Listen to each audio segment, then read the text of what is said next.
Hi guys, ఈ రోజు action sci-fi thriller movie చూద్దాం. ఈ సినిమా పేరు ఎలివేషన్. ఇది 2024లో రిలీజ్ అయింది. మనుషులు 8000 అడుగులకు పైనున్న పర్వతాలపై నివసించే పరిస్థితి ఏర్పడింది. మనం ఇప్పుడున్న నేలపై నివసించడం కుదరదు. అందువల్ల 95% మానవ జనాభా అంతరించింది. మిగిలిన 5% మంది పర్వతాలపైనే జీవిస్తున్నారు. ఇంతకీ అలా ఎందుకు జరిగింది? అలా జరగడానికి కారణాలేంటనే విషయాలను ఈ సినిమాలో చూద్దాం. అంతకంటే ముందు వెల్కమ్ టు కళ్ళ ముందు కదిలే చిత్రాలు.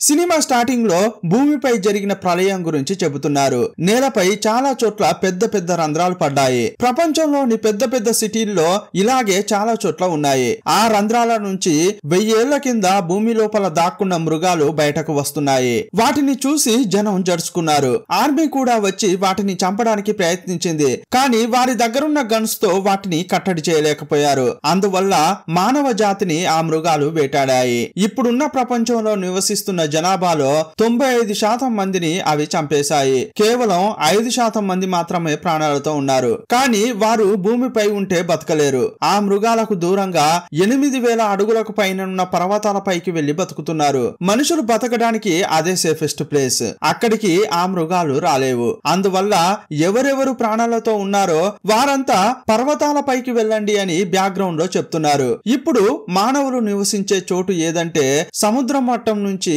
8000 అడుగుల పైన. ఇదంతా జరిగిన 3 సంవత్సరాల తర్వాత చూపించారు. రాకీ మౌంటైన్ ను చూపించారు. ఆ పర్వతంలోని 7740 అడుగుల ఎత్తులో ఒక కుర్రాడు ఉన్నాడు. కానీ 8000 అడుగుల ఎత్తులో ఉంటేనే సేఫెస్ట్ ప్లేస్. ఇతడు 260 అడుగుల ఎత్తు తక్కువగా ఉన్న ప్లేస్ లో ఉన్నాడు. బైనాక్యులర్ చేతిలో పట్టుకుని జాలీగా తిరుగుతున్నాడు. అక్కడి నుంచి పక్క పర్వతంపై ఉన్న పిల్లలను చూస్తున్నాడు. సడన్ గా అతని వెనక నుంచి ఏదో వస్తున్నట్లు అనిపించింది. ఆ సౌండ్ వినగానే పరిగెత్తాడు. అదే టైంలో గుర్రాలు పరిగెత్తుతున్న శబ్దం వచ్చింది. అతడు వేగంగా వెళ్లి 8000 అడుగుల మార్కున్న బార్డర్ లైన్ ను క్రాస్ చేశాడు. అతన్ని వెంబడిస్తున్న మృగం వెనక్కి వెళ్లిపోయింది. జస్ట్ మిస్ లో తప్పించుకున్నాడు. ఇప్పుడు ఒక గ్రామాన్ని చూపించారు. 8460 అడుగుల ఎత్తులో ఈ గ్రామం ఉంది. కిందున్న జనమంతా ఇక్కడికి వచ్చి సెటిల్ అయ్యారు. ఇక్కడే హీరో ఉన్నాడు. ఇంతకు ముందు చూసిన కుర్రాడు ఏడ్చుకుంటూ వచ్చాడు. ఈ పిల్లాడు హీరో యొక్క కొడుకే. పక్క పర్వతంలో ఉన్న పిల్లలతో ఆడుకోవడానికి వెళ్తుంటే మృగం వెంబడించిందని చెప్పాడు. అది ఎంత రిస్క్ నీకు తెలియదా? ఎందుకలా చేశావని తండ్రి అడుగుతుంటే ఆడుకోవడానికి ఇక్కడ పిల్లలు లేరు, మరి నేనేం చేయాలి అని ఆ పిల్లాడు అడుగుతున్నాడు. ఆల్రెడీ వీడికి ఒక సమస్య ఉంది. రాత్రి సరిగా శ్వాస తీసుకోలేడు. ఆక్సిజన్ మాస్క్ పెట్టి కృత్రిమ శ్వాస అందించాలి. నువ్విలా పరిగెత్తావు కదరా, మధ్యలోనే శ్వాస ఆగితే పరిస్థితి ఏంట్రా అని కొడుకును మందలించాడు. ఆ తర్వాత ఒక అమ్మాయిని చూపించారు. ఎలా వేటాడాలో ఆమెకు హీరోనే నేర్పిస్తున్నాడు. ఇద్దరు కలిసి ఒక జింకను వేటాడారు. అప్పుడు కొడుకు గురించే చెప్తున్నాడు. ఆ కొండపై ఉన్న ఒకే ఒక అబ్బాయి ఇతడు. అప్పుడు ఆ లేడీ ఏమంటుందంటే, ఇక్కడ పిల్లలే లేరు, వాడికి ఆడుకోవడానికి ఎవరు లేకపోవడం వల్ల వాడికి ఇది ఒక జైలు లాగా అనిపిస్తోంది అని ఆ అమ్మాయి అంది. అప్పుడు ఆ తండ్రి, వాడు పక్క పర్వతంలో ఉన్న పిల్లలని కలవడానికి మాత్రమే వెళ్ళలేదు. వీడు వెళ్లిన చోటు చివరగా వాళ్ళ అమ్మను చూసిన చోటు. అందువల్లే అతడు తరచుగా అక్కడికి వెళ్తున్నట్లు చెప్పాడు. ఆ చోట వాళ్ళ అమ్మను ఆ మృగం చంపిందా లేక ఎత్తుకెళ్ళిందా ఏంటో వివరాలు తెలియట్లేదు. కానీ చివరిసారిగా వాళ్ళ అమ్మను అక్కడున్నప్పుడే చూశాడు. అందువల్లే తరచుగా అక్కడికి వెళ్తున్నాడు ఆ అబ్బాయి. ఇదంతా ఆ తండ్రి చెప్తుంటే ఆ అమ్మాయి తెలుసుకుంది. ఇలా వచ్చేటప్పుడు ఒక ఆమెను హీరో గుర్రుగా చూస్తుంటాడు. ఎందుకంటే ఆమె దగ్గర చాలా ఎలక్ట్రానిక్ వస్తువులు ఉంటాయి. ఆమె చాలా బుల్లెట్స్ తయారు చేస్తోంది. ఈ రోజు అక్కడున్న జనమంతా కలిసి మీటింగ్ పెట్టుకున్నారు. అక్కడ వారు మాట్లాడుకునేది వాయిస్ మాత్రమే వినిపిస్తోంది. ఏం మాట్లాడుకుంటున్నారంటే, మనకు అత్యవసరమైన వస్తువులను తీసుకురావడం కోసం ఒక 5గురిని కిందకు పంపించారు. అలా వెళ్లిన వారికి ఏమైందో ఇప్పటి వరకు తెలియలేదు. అందువల్ల వాళ్లను వెతికే పని గురించి మాట్లాడుకుంటున్నారు. రాత్రి హీరో షేవ్ చేసుకుంటుంటే తుపాకీ పేలిన శబ్దం వినిపించింది. ఏం జరిగిందిరా అని తొంగి చూశాడు. పక్కింట్లో ఉన్న ఆమె, ఆ బుల్లెట్లు తయారు చేసేటామె, కంటిన్యూగా బుల్లెట్స్ తో ఏదో పరిశోధిస్తుంటుంది. ఇక హీరో పడుకోవడానికి వెళ్ళాడు. అప్పుడు అతనికి ఒక కల వచ్చింది. కలలో తన భార్యతో పక్కింటామె ధైర్యవంతురాలు, ఈ ప్రపంచాన్ని కాపాడుతా అని ఆలోచన ఉన్నామే, కానీ మనం అలా కాదు అని భార్యతో అంటున్నాడు. సడన్ గా దగ్గిన శబ్దం విని కొడుకు రూమ్ వైపు వచ్చాడు. రాత్రి అయితే ఇతనికి కృత్రిమ శ్వాస అందిస్తారు, అది ఖాళీ అయింది. అందువల్ల హీరో వేరేది అమర్చాడు. ఇక కొత్తది పెట్టడంతో ఆ కొడుకు సైలెంట్ గా పడుకున్నాడు. ఇప్పుడు బాగా శ్వాస తీసుకోగలుగుతున్నాడు. భార్యను కోల్పోయిన హీరోకు ఇప్పుడు కొడుకు మాత్రమే ఉన్నాడు. కొడుకుకు బతకడం కోసం అన్ని నేర్పిస్తుంటాడు. ఎలా చేపలు పట్టాలి, ఎలా ఆలుగడ్డలు పండించాలి, ఎలా కట్టెలు కొట్టాలి, ఇలా అన్ని నేర్పిస్తాడు. ఈ రోజు కొడుకు బర్త్డే, అందువల్ల అతనికి ఇష్టమైనవన్నీ వండుతున్నాడు. అప్పుడు కొడుకు ఏమంటున్నాడంటే, నాన్న ఎందుకు రేడియో సిగ్నల్స్ ను ఉపయోగించట్లేదు, అలా ట్రై చేయకూడదా అని అంటున్నాడు. అప్పుడు తండ్రి ఏమంటున్నాడంటే, ఇదిగో చూడు, ఎవరైనా ఇటువైపు రావాలనుకుంటే వారు గుర్తుపట్టేలా పర్వతం పైన ఒక జెండాను ఎగరేశాం. మనల్ని గుర్తుపట్టాలంటే అది చాలు, కానీ అనవసరంగా మనం గాని కరెంటు ఉపయోగించామనుకో, ఆ తర్వాత అత్యవసరమైన వస్తువులకు ఉపయోగించడానికి ఉండదు. చలికాలంలో మనకు ఎక్కువగా ఎలక్ట్రిసిటీ ఉపయోగపడుతుంది. ఇలా తండ్రి చెప్పాడు. ఇప్పుడు కొడుకు యొక్క ఆక్సిజన్ ఫిల్టర్ అయిపోయింది. ఇప్పుడు కిందకు వెళ్లి కొడుకు కోసం దాన్ని తీసుకురావాలి. అది గాని లేకపోతే ఈ పిల్లాడు రాత్రి ప్రశాంతంగా పడుకోలేడు. అందువల్ల కొడుకును ఇక్కడే వదిలేసి తండ్రి కిందికి వెళ్లాల్సిన పరిస్థితి ఏర్పడింది. కానీ కొడుకు మాత్రం, వద్దు నాన్న, నువ్వు కిందకు వెళ్ళొద్దు, నాకేం కాదులే అంటున్నాడు. రేయ్, నేను తప్పకుండా వెళ్లి తెస్తారా అని తండ్రి చెప్పాడు. ఇతనితో పాటు ఇంకో అమ్మాయి ఉంటుంది కదా, ఆమె 2 బీర్ బాటిల్ తీసుకుని హీరో దగ్గరకు వచ్చింది. ఏంటి, నీ కొడుకు కనిపించట్లేదు అని అడిగింది. ఇలా వీళ్ళిద్దరు మాట్లాడుకుంటున్న క్రమంలో కూడా ఆ పక్కింటామె తుపాకీతో కాలుస్తూ ఏదో ప్రయోగాలు చేస్తోంది. రాత్రి కాగానే కొడుకుకి మళ్ళీ సమస్య ఎదురైంది. ఆక్సిజన్ ఫిల్టర్ అయిపోవడంతో ఇప్పుడు అతనికి వేరే దారి లేక ఒక ఇంజెక్షన్ చేయాల్సిన పరిస్థితి ఏర్పడింది. ఆ ఇంజెక్షన్ వేసిన తర్వాతే కొంచెం అతడు ప్రశాంతంగా ఉన్నాడు. అప్పుడు హీరో పక్కింటామె ఇంటి తలుపులు తట్టాడు. ఆమె పేరు నీనా. ఎలా ఉన్నావు అని అడుగుతుంటే ఆమె సైలెంట్ గా ఉంది. మందు కొడుతూ ఎలా చద్దామా అన్నట్లుంది నాకు అని అంటోంది. అప్పుడు హీరో, నేను ఎలా బతకాలా అని ఆలోచిస్తున్నా అంటున్నాడు. నేను రేపు కిందకు వెళ్ళబోతున్నా అని చెప్పాడు. వెళితే చస్తావు అంటోంది ఆమె. దాన్ని చంపగలనా అని హీరో అడిగాడు. అవకాశమే లేదని ఆమె అంది. అయినా కూడా నువ్వు కంటిన్యూగా బుల్లెట్స్ తయారు చేస్తూనే ఉన్నావు. ఆ మృగాలను చంపొచ్చని నువ్వు నమ్ముతున్నావు, నిజమా కాదా అని అడిగాడు. కిందకు వెళ్ళడానికి ఒక సేఫ్ మార్గం ఉంది అని హీరో చెప్తుంటే, అలాంటిది లేనే లేదు అని ఆమె అంటోంది. ఇక్కడ అన్ని ప్లేసులు నాకు తెలుసు, అన్ని మ్యాప్లు నేను చూశాను. అప్పుడు హీరో, లేదు లేదు, ఎట్టి పరిస్థితుల్లో నేను కిందకు వెళ్లి తీరాల్సిందే, కిందకు వెళ్తే రిస్క్ ఉంటుందని నాకు తెలుసు అని హీరో అంటున్నాడు. యాక్చువల్ గా కింద ఒక హాస్పిటల్ ఉంది, అందులో నా కొడుక్కి అవసరమైన ఆక్సిజన్ ఫిల్టర్ ఉంది అని హీరో అంటున్నాడు. అది లేకపోతే నా కొడుకు చనిపోతాడు, వాడు ప్రాణాలతో ఉండాలంటే నేను దాన్ని తీసుకొచ్చి తీరాల్సిందే, అందుకోసం నేను రిస్క్ తీసుకుంటా అని హీరో అన్నాడు. అప్పుడు ఆమె ఏమంటుందంటే, నువ్వు చెబుతున్నావే హాస్పిటల్, ఆ హాస్పిటల్ కు మనలాంటి మనుషులు వెళ్లి ఉండరా, వాళ్ళు ఈ పాటికే వాటిని తీసుకెళ్లి ఉంటారు అంటోంది. అప్పుడు హీరో, నాకు తెలిసి ఆ హాస్పిటల్ కు ఎవరూ వెళ్లి ఉండరు, కానీ వెళ్ళడం అయితే రిస్కే, కానీ రిస్క్ చేసి అక్కడికి వెళ్లి ప్రాణాలతో తిరిగి వచ్చింది నువ్వు మాత్రమే, చాలా గొప్ప విషయం కదా అంటుంటే, అప్పుడు ఆమె, అది ఒక లక్కు మాత్రమే అంటోంది.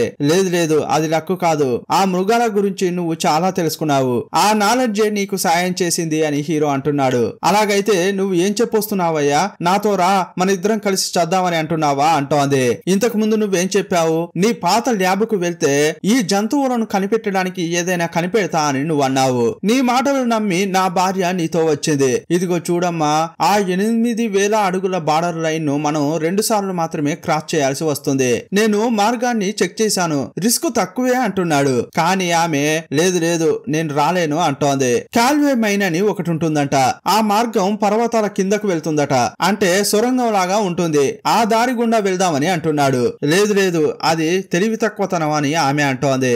ఇతడు ఎంత చెప్పినా కూడా రావడానికి ఆమె ఒప్పుకోవట్లేదు. కానీ అతడు మాత్రం వదలట్లేదు. ఇదిగో చూడమ్మా, ప్రతిరోజు నువ్వు తుపాకీతో ఏదో ట్రై చేస్తున్నావు, నీకు అవసరమైన ఏదో ఒకటి ఆ ల్యాబ్ లో ఉంది, అది గాని దొరికిందంటే ఆ జంతువులను చంపేది నువ్వు కనిపెట్టగలవు, అందుకోసం నువ్వు రిస్క్ తీసుకోవాలని అనుకుంటున్నావు. కానీ నేనేమో నా కొడుకు కోసం రిస్క్ తీసుకోవాలనుకుంటున్నా. ఒకవేళ నాతో రావాలనుకుంటే ఉదయం 8 గంటలకు నేను ఒక చోట ఉంటాను, అక్కడికి వచ్చి కలువు అని చెప్పాడు. అప్పుడు ఆమె అతన్ని ఆపి, నువ్వు చెప్తున్న ప్లేసు మన సేఫ్ లైన్ నుంచేని 2000 అడుగులు కింద ఉంటుంది, ఆ జంతువుల్లో ఒక్కటి మనల్ని చూసినా కూడా మన పని అవుట్, రిస్క్ నీకు అర్థమవుతోందా అంటోంది. ఇదిగో ఇదిగో చూడమ్మా, ఇక వెళ్ళడం తప్ప వేరే దారి లేదు, అందుకే అని హీరో అన్నాడు. ఆ రోజు రాత్రి ఈమె పడుకోనే లేదు. వెళ్ళడం కోసం వస్తువులన్నీ సర్దుకుంటోంది. దిశను చూపించే కాంపస్ విరిగిపోయింది. దాన్ని సరిచేయడానికి ప్రయత్నిస్తోంది. లాస్ట్ టైం ఈమె కిందకు వెళ్ళినప్పుడు జరిగిన విషయాలన్నీ గుర్తు చేసుకుంటోంది. ఒకలాగా భయపడుతోంది. గతం ఈమెను చాలా డిస్టర్బ్ చేస్తోంది. ఇంకోవైపు ఒక బామ్మను పిలిచిన హీరో, నేను రావడానికి 4 రోజులు అవుతోంది, అందువల్ల నా బిడ్డను కొంచెం జాగ్రత్తగా చూసుకో అని చెప్పాడు. ఇంకొకటి నుంచి తుపాకీని తీసుకున్నాడు. అప్పుడు ఇంకో అమ్మాయి వచ్చింది. ఆమె పేరు కేటీ. ఏంటయ్యా కిందకు వెళ్తున్నావట, నన్ను పిలవవా? అయినా కూడా నేను వస్తా అంటోంది. అప్పుడు హీరో, లేదు లేదు, నువ్వు రావద్దు, నీది చిన్న వయసు, నువ్వింకా చాలా చూడాలి, అందువల్ల రావద్దని ఎంత చెప్పినా కూడా ఆమె వినట్లేదు. లేదమ్మా, మన పక్కింటి ఆమె నీనా ఉంటుందే, ఆమె నాతో వస్తుంది అని చెప్పాడు. ఓ అలాగా, అయితే ఇక తప్పకుండా నేను రావాల్సిందే అంటోంది. ఆమెను నమ్మి నిన్ను ఒంటరిగా పంపలేనయ్యా అంది. హీరో ఎంత చెప్పినా అస్సలు వినట్లేదు. ఇదిగో చూడయ్యా, ఈ రోజు కాకపోతే ఏదో ఒక రోజు వాటితో మనం యుద్ధం చేసి తీరాల్సిందే, ఆ పోరాటం ఇప్పుడే అనుకుంటా అంది. ఇప్పుడు కేటీ భయపడకుండా ముందుకు వెళ్తోంది. అది చూసిన నీనా, ఇదిగో చూడమ్మా, ఆ మృగాల గురించి నీకు తెలియదు, నిన్ను గాని చూశాయంటే వాటికి బిర్యానీ దొరికినట్లే, నువ్వు తుపాకీతో కాల్చిన కూడా బుల్లెట్ దాని శరీరంలోకి వెళ్ళదు, కరెక్ట్ గా ముఖానికి కాలిస్తే దానికి చిన్న గాయం లాగా అవుతుందంతే. అప్పుడు మనం పరిగెత్తడానికి కొంత టైం మాత్రమే దొరుకుతుంది, కానీ నువ్వు ఇలాగే అజాగ్రత్తగా వెళ్ళావనుకో చావు ఖాయం అంటోంది.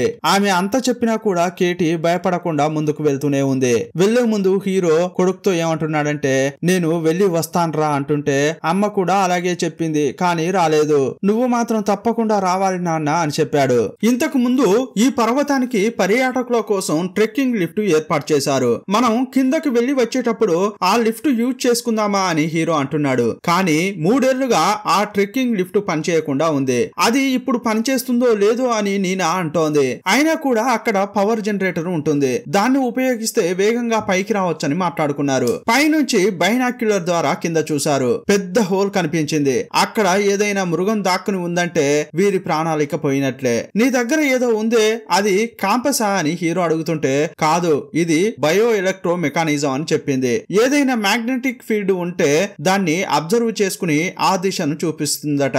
ఆ జంతువుల శరీరంలో అలాంటి మ్యాగ్నెటిక్ ఉందట. దాన్ని ట్రాక్ చేయడం కోసం అనుగుణంగా క్యాంపస్ ను తయారు చేసుకుంది. వీళ్ళు నడుచుకుంటూ వస్తుంటే బార్డర్ లైన్ వచ్చింది. వీరు 2 మైళ్ళ దూరం వెళ్తే అనుకున్న చోటుకు వెళ్తారు. షార్ట్ కట్ లో వెళ్తే 1 మైలు మాత్రమే ఉంటుంది. మరెందుకు ఆ జంతువులు 8000 అడుగుల తర్వాత రాలేకపోతున్నాయని కేటీ అడిగింది. అదెందుకో నాకు కూడా తెలియదు, కానీ అవి గాని ఆ దూరం దాటాలని అనుకున్నాయో మానవ జాతే ఉండదు అని నీనా చెప్పింది. ఇక లైన్ ను దాటి వెళ్తున్నారు. చాలా చోట్ల మిలిటరీ వాహనాలు డ్యామేజ్ అయి పడి ఉన్నాయి. ఆ క్యాంపస్ ను కేటీకి ఇచ్చి, ఇందులో ఏవైనా మార్పులు కనిపిస్తే వెంటనే నాకు చెప్పు అని నీనా అంది. అక్కడ కొన్ని వెపన్స్ దొరికితే తీసుకున్నారు. ఇలాంటి టైంలోనే ఊరికే నీనాను కేటీ ఆట పట్టిస్తోంది. అప్పుడు కేటీని నీనా కూడా ఆట పట్టిస్తోంది. హీరో యొక్క భార్యకు ఈ కేటీ బెస్ట్ ఫ్రెండ్. కేటీకి హీరో అంటే ఇష్టం. అందువల్ల ఇద్దరిని కలిపి నీనా తప్పుగా మాట్లాడేసరికి కోపం వచ్చి తిట్టింది. ఇద్దరి మధ్య గొడవ జరుగుతోంది. అప్పుడు హీరోనే ఇద్దరిని విడదీశాడు. ఇదే టైంలో నీనాకు ఆ జంతువు యొక్క తోలు దొరికింది. దాన్ని తీసుకుని వస్తుంటే చాలా గుర్రాలు కనిపించాయి. మానవులు కింద లేరు కదా, అందువల్ల వాటి పాటున అవి ఇష్టానికి తిరుగుతున్నాయి. ఇప్పుడు 7620 అడుగుల వద్ద ఉన్న ఆల్టా విస్టా అనే ప్రాంతానికి వచ్చారు. ఇక్కడే లిఫ్ట్ ఉంది. ఇక్కడ లిఫ్ట్ ఎక్కినా లేకుంటే 15 నిమిషాలు పరిగెత్తిన బార్డర్ లైన్ దగ్గరకు వెళ్ళొచ్చు. ఇదే టైంలో క్యాంపస్ ముళ్ళు కదిలింది. పక్కనే ఆ మృగం ఉందని నీనా అంటోంది. అప్పుడు ఏదో వీరి వైపు వస్తోంది. వెంటనే పరిగెత్తారు. అప్పుడు నీనా లిఫ్ట్ లో వెళ్దామంటే కేటీ పరిగెత్తుదామంది. లిఫ్ట్ పనిచేస్తుందనుకున్న హీరో అటువైపు వెళ్లి జనరేటర్ ను చెక్ చేశాడు. ఆ మృగం వస్తుంటే చెట్లన్నీ కదులుతున్నాయి, కానీ సడన్ గా కనిపించకుండా పోయింది. అది దాక్కుని వీరిని గమనిస్తోంది. అప్పుడు ఈమె మిలిటరీ గన్ తీసుకుని రాకెట్ బాంబును పేల్చింది. దూరంగా అది పడి మంటలు లేచాయి, కానీ ఆ మృగానికి ఏమీ కాలేదు. మళ్లీ కాల్చింది. దానికి తగిలి అరిచింది, కానీ మళ్లీ లేచి పరిగెత్తుకుంటూ వస్తోంది. దానికి పెద్దగా గాయాలే కావట్లేదు. ఇప్పుడు లిఫ్ట్ ను రెడీ చేసి స్విచ్ నొక్కగానే అది పనిచేసింది. హీరో నీనా అందులో కూర్చున్నారు. వారి వైపు మృగం పిచ్చి పట్టినట్లు తరుముతూ వస్తోంది. కేటీ ఇంకో వైపు లిఫ్ట్ పిల్లర్ ఎక్కి దాన్ని పట్టుకుని సేఫ్ గా వెళ్లాలని కేటీ చూస్తోంది. కానీ ఆ మృగం తెలివిగా ఆలోచించింది. లిఫ్ట్ యొక్క తీగలు పట్టుకుని వేలాడింది. అక్కడి నుంచి లిఫ్ట్ కు కేటీ జంప్ చేయాలి. ధైర్యం తెచ్చుకుని జంప్ చేస్తే కరెక్ట్ గా ట్రెక్కింగ్ లిఫ్ట్ యొక్క రాడ్ అందింది. ఆమె చేతిని హీరో పట్టుకున్నాడు. కొంచెం సేపట్లో బార్డర్ లైన్ కు వెళ్తారు. ఇక మనం బార్డర్ లైన్ కు వచ్చామని నీనా సంతోషపడింది. కానీ ఆ మృగం ఒక వైర్ ను లాగగానే లిఫ్ట్ ను పట్టుకుని వేలాడుతున్న కేటీ కింద పడింది. కొంచెం సేపట్లోనే వీరిద్దరు కూడా పడిపోయారు. అప్పుడు 10 అడుగుల దూరంలో పడ్డారు. ఆలోపే వారిని తినాలని మృగం వేగంగా వస్తోంది. జస్ట్ మిస్ లో బార్డర్ లైన్ దాటి ఇటువైపు పడిపోయారు. ఆ తర్వాత అక్కడున్న ఒక రిసార్ట్ కు వెళ్లారు. ఏమైనా దొరుకుతుందా అని అందరూ వెతికారు. తినడానికి తాగడానికి కొన్ని వస్తువులు దొరికాయి. అప్పుడు కేటీ ఏమంటుందంటే, ఇంతకు ముందు ఈ ప్రపంచాన్ని మనుషులు శాసించారు, కానీ ఇప్పుడు ఆ మృగాలు పాలిస్తున్నాయి, మనుషులను అవి భుజిస్తున్నాయి. అప్పుడు నీనా, అంతా అబద్ధం, 3 ఏళ్లుగా నేను రీసెర్చ్ చేస్తున్నా. బయోడైవర్సిటీ ప్రకారం చూస్తే ఒక జంతువు ఇంకో జంతువును ఆహారం కోసం మాత్రమే వేటాడుతుంది. కానీ ఈ మృగాలు భూమి కింద నుంచి బయటకు వచ్చే నెలలోనే మానవ జనాభాలో 95% నాశనం చేశాయి. పైకి వచ్చాక అవి నిద్రపోవడానికి తినడానికి కూడా సమయం తీసుకోకుండా మనుషులను చంపే పనిలోనే ఉన్నాయి అని చెప్పింది. వారిద్దరు పడుకుంటే హీరో మాత్రం భార్యను తలుచుకుంటున్నాడు. నేను కిందకు వెళ్తా, పక్కింటామె ల్యాబ్ లో ఏదో కనిపెట్టింది, అది పూర్తయితే ఆ మృగాలను చంపే ఛాన్స్ దొరుకుతుంది. ఈ ప్రపంచంలోనే ఆ మృగాలను చంపడం కోసం ఏదైనా కనిపెట్టడానికి ఎవరైనా ఉన్నారా అంటే అది నీనా మాత్రమే. అందువల్ల ఆమెకు తోడుగా వెళ్తా అని భార్య అంది. హీరో వద్దు అని చెప్పినా వినకుండా కిందకు వెళ్ళింది. సీన్ కట్ చేస్తే 8092 అడుగుల వద్ద కాల్వే మైన్ అని సొరంగం స్టార్ట్ అయింది. దాని గుండా వెళ్తే 2 చోట్ల బార్డర్ లైన్ కు కిందకు వెళ్లాల్సి ఉంటుంది. ఆల్రెడీ ఒకసారి కిందకు వెళ్లి ఆ మృగం దగ్గర చిక్కుకుని చివరి నిమిషంలో ప్రాణాలతో బయటపడ్డారు. ఈ సొరంగం ద్వారా వెళ్తే రెండోసారి రిస్క్ తీసుకోవాలి. 1/2 మైల్ దూరం వరకు రిస్క్ ప్లేస్ ఉంటుంది. అందువల్ల నీ కంపాస్ బాగా పనిచేస్తుందా అని హీరో అడిగాడు. అది మైదాన ప్రాంతంలోనే పనిచేస్తుంది, సొరంగంలో పనిచేయదు అని ఆమె అంది. ఆ దూరం దాటడానికి చాలా తక్కువ టైం పడుతుంది, దానికెందుకు అంత భయపడుతున్నావని హీరో అంటుంటే, అవి అండర్ గ్రౌండ్ నుంచి వస్తాయి, రెప్పపాటులో బలి తీసుకుంటాయని నీనా చెబుతోంది. అవి చీకటిలో కూడా చూస్తాయి, మనం చూడలేము. మనం ఆక్సిజన్ పీల్చి కార్బన్ డైఆక్సైడ్ ను బయటకు వెళ్తాం. ఆ కార్బన్ డైఆక్సైడ్ ను ఈజీగా గుర్తుపట్టి అవి మన దగ్గరకు వస్తాయని అంటోంది. మనకంటే వేగంగా వెళ్తాయి, వాటికి కూడా సొరంగాలు బాగా తెలుసు అని అంతా చెప్పి తానే మొదటగా కిందకు దిగుతోంది. ఆ సొరంగం 9 ఫ్లోర్లలో ఉంటుంది.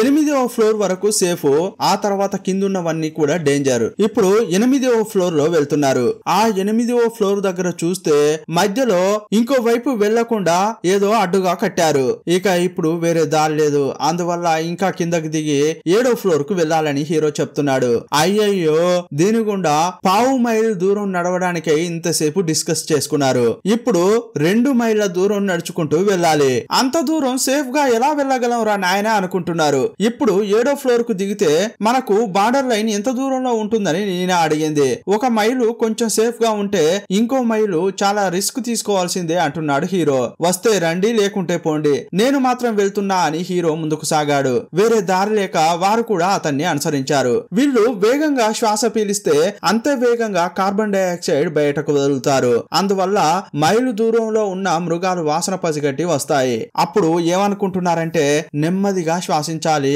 టెన్షన్ పడొద్దు అని అనుకున్నారు. వారు వెళ్తుంటే వెనక శబ్దం రావడంతో కేటీ తిరిగింది, కానీ ఏమీ కనిపించలేదు. ఇక వెళ్దాం అంటుంటే లేదు లేదు, అందరూ లైట్స్ ఆఫ్ చేయండి అని హీరో అన్నాడు. లైట్స్ ఆఫ్ చేసి తిరిగి చూస్తే ఎరుపు రంగులో లైట్ కనిపించింది. అది మృగం నుంచి వచ్చే వెలుగు. అందువల్ల అక్కడి నుంచి పరిగెత్తారు. మృగం కూడా వేగంగా వచ్చినప్పుడు అక్కడున్న జేసీబీ బండిని ఢీ కొట్టింది, కింద పడింది. ఇంకోవైపు వారు దాక్కున్నారు. అక్కడికి రాలేదనుకుంటే గోడపైకి ఎక్కి బల్లిలా పాక్కుంటూ వచ్చింది.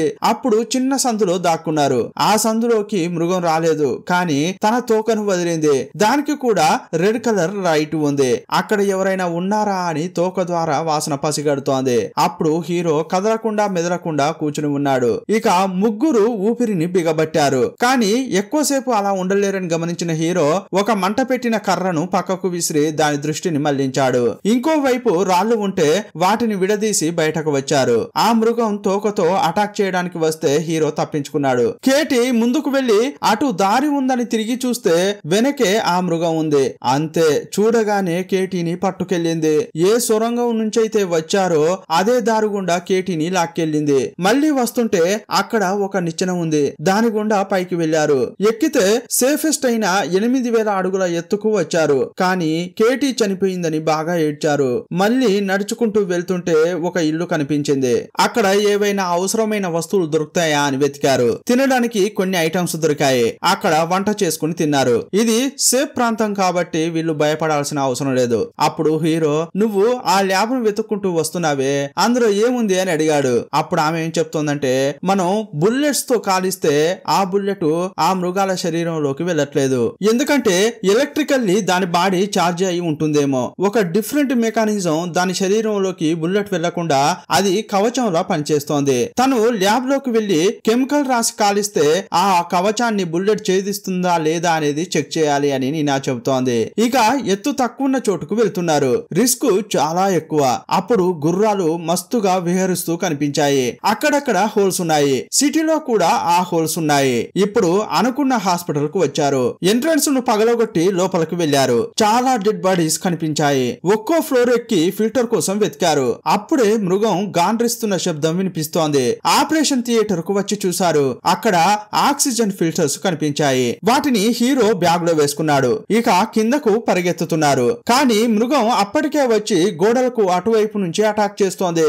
గోడలను పొడిస్తే దాని వేళ్లు ఇటువైపు వస్తున్నాయి. జస్ట్ లో ఇద్దరు తప్పించుకున్నారు. ఒక తోకతో హీరోను పట్టుకుంటే దాన్ని నీనా నరికింది. అక్కడ మంటలను ఆర్పే కార్బన్ డైఆక్సైడ్ సిలిండర్లను హీరో చూశాడు. అప్పుడు అతనికి ఒక ఐడియా వచ్చింది. అటువైపు నుంచి మృగం వస్తుంటే సిలిండర్లను షూట్ చేశాడు. అవి డమాల్న పేలాయి. ఆ వేగానికి మృగం విసిరేయబడింది. అది చచ్చిందా అని చూస్తే కదలకుండా పడి ఉంది. కానీ ప్రాణం ఉందా లేదా తెలియట్లేదని హీరో చెప్పాడు. దాన్ని చూస్తూ ఉండలేం పద అని బయలుదేరారు. అప్పుడు నీనా, రానైతే వచ్చాం, ఇక ల్యాబ్ కు వెళ్దామని అంటోంది.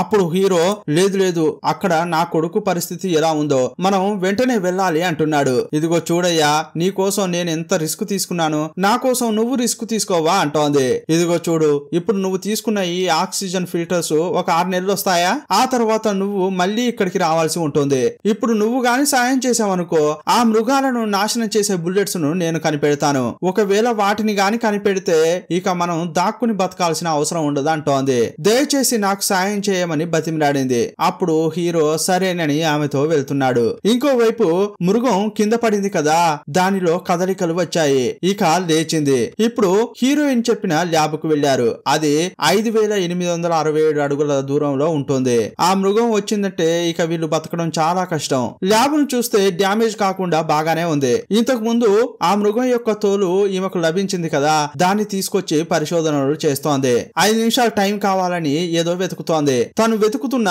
మెగ్నీషియం ఆక్సైడ్ అనే కెమికల్ దొరికింది. ఇంతకు ముందు ఇక్కడే ఈమె డెస్క్ ఉండేది. తను డాక్టర్, దానికి సంబంధించిన సర్టిఫికెట్స్ అక్కడ ఉన్నాయి. వాటన్నిటిని హీరో చూశాడు. కుటుంబంతో ఆమె తీసుకున్న ఫోటో ఉంది, దాన్ని చూశాడు. నీ ఫ్యామిలీ ఫోటోను ఇప్పుడే చూశాను, నీకు కుటుంబం ఉన్నట్లు నాకెందుకు చెప్పలేదు అన్నాడు. అవును ఉండేది అని ఆమె శోకంగా చెప్పింది. బుల్లెట్ కు మెగ్నీషియం ఆక్సైడ్ ను రాసింది. దాన్ని తుపాకీలో పెట్టి కాల్చింది. కానీ ఆ మృగం యొక్క తోలును అది ఛేదించలేదు. అప్పుడు ఆమెను చూస్తున్న హీరో, ఏదో నువ్వు ట్రై చేయాలని అనుకున్నావు కానీ అది సక్సెస్ కాలేదు, ఏం బాధపడకు అంటున్నాడు. కానీ అప్పుడు ఆమె, సరే ఇక నువ్వు వెళ్ళి నీ కొడుకును కాపాడుకో, నేను ఇక్కడే ఉండి పరిశోధన చేయాలి అంటోంది. ఏంటమ్మా అయితే నువ్వు రావా, అది ఎంత డేంజరో తెలుసా అంటుంటే, అవును నేను రాను అని ఆమె అంది. ఇక్కడే ఉంటే నేను దాన్ని చంపే మార్గం కనిపెట్టగలను, ఇక్కడే ఉంటా అంటోంది. లేదు లేదు, నిన్ను ఇక్కడే వదిలేసి నేను వెళ్ళను, మనం ఇద్దరం కలిసే వచ్చాం, కలిసే వెళ్దాం అంటున్నాడు హీరో. ఏమీ ఆలోచించకుండా నువ్వు ముందు వెళ్ళు, వెనకే వస్తానని ఆమె అంది. అప్పుడు హీరో కారు తీసుకుని బయలుదేరాడు. ఆ తర్వాత వేరే కెమికల్ తీసుకుంది, దాన్ని వేడి చేసి దానికి ఇంకో కెమికల్ రాసింది, దాంతో షూట్ చేసింది. అది కూడా ఆ కవచాన్ని దాటుకుంటూ వెళ్ళలేదు. ఇంకోవైపు హీరో కారులో వేగంగా వెళ్తున్నాడు. అప్పుడు నీనా యొక్క కాంపెస్ కున్న ముళ్ళు కదిలింది. మృగం ఈమెను సమీపిస్తోంది. అక్కడ పవర్ సెల్ లాగా పెద్ద బ్యాటరీలు ఉన్నాయి. వాటిని చూడగానే ఆమెకు టక్కున ఒక ఐడియా వచ్చింది. అక్కడ కోబాల్ట్ అని ఒక కెమికల్ రాసి ఉంది. దాన్ని తీసి బుల్లెట్ కు రాసింది. ఆ బుల్లెట్ ను వేడి చేసింది. కాల్చడానికి బుల్లెట్ ను రెడీ చేస్తోంది. ఆ లోపే మృగం వచ్చింది. ఇంతకు ముందు టెస్ట్ కు ఈమె ఆ తోలును కాల్చేది కదా, ఇప్పుడు దాన్ని కాల్చే పరిస్థితిలో లేదు. ఇక నేరుగా ఆ మృగాన్నే కాలుద్దామని వచ్చింది. తుపాకీతో షూట్ చేసింది. కానీ సీన్ కట్ చేశారు. ఇంకోవైపు హీరోను చూపించారు. అతని కారుకు యాక్సిడెంట్ అయింది. కారు బోల్తా పడింది. అతడు మైకంలో పడి ఉన్నాడు. మెలకువ వచ్చిన తర్వాత అయ్యయ్యో యాక్సిడెంట్ అయిందా అని భయపడ్డాడు. అద్దాలను పగలగొట్టుకుని బయటకు వచ్చాడు. తుపాకీని తన దగ్గర ఉన్న ఆక్సిజన్ ఫిల్టర్ తీసుకుని పరిగెత్తుతున్నాడు. ఎత్తైన ప్రదేశం వైపు వెళ్తున్నాడు. అతని వెనుకే ఒక మృగం పరిగెత్తుకుంటూ వస్తోంది. ఒకవైపు అది దగ్గరకు వచ్చింది. ఇంకో వైపు చూస్తే సేఫ్ లైన్ దగ్గరగానే ఉంది. కానీ ఆ సేఫ్ లైన్ కోడ్ దగ్గర కూడా ఇంకో మృగం ఉంది. ఇప్పుడు 3 మృగాలు అతన్ని రౌండ్ అప్ చేశాయి. ఎంత కాల్చినా కూడా అవి చావట్లేదు. ఇక అంతేరా, నా పని అయిపోయిందని హీరో అనుకున్నాడు. అప్పుడు ఒకే ఒక బుల్లెట్ ఆ మృగానికి తాగలగానే అది పేలిపోయింది. ఎవర్రా షూట్ చేశారని చూస్తే వచ్చింది నీనా. ఇంకో మృగాన్ని కాలిస్తే అది కూడా పేలి ముక్కలైంది. కాల్వగానే బాంబుల్లాగా పేలిపోతున్నాయి. ఇప్పుడు 3 మృగాలను ఆమె నాశనం చేసింది. ఎలాగోలా చేసి ఆ మృగాలను నాశనం చేసే టెక్నిక్ ను కనిపెట్టింది.